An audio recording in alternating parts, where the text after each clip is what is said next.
Agora chegou a hora, fale quem quiser falar, só não pode falar mal desse bonito lugar.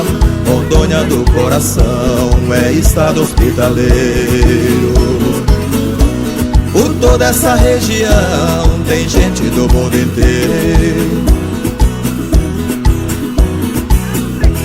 Eu moro na capital, que está localizada nas margens do Rio Madeira, Porto Velho adorada. Quem ainda não conhece, precisa então conhecer.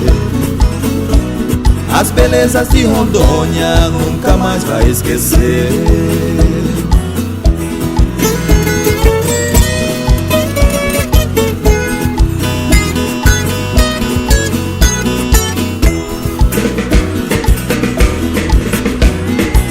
Seja senhor, seja senhora, moço, moça ou criança, esse estado é grande, mãe, pra quem chega de mudança.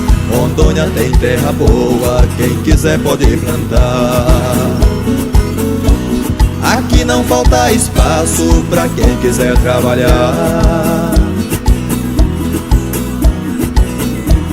BR-364 é transporte o ano inteiro. Eu agradeço aos amigos e irmãos caminhoneiros que atravessam o estado até o Porto Graneleiro, trazendo grande progresso pra esse estado brasileiro.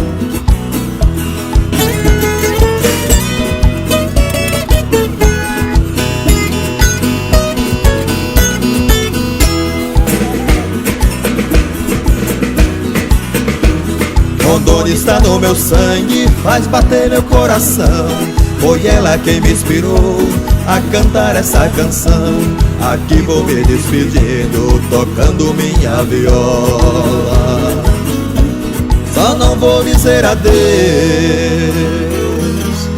porque eu não vou embora.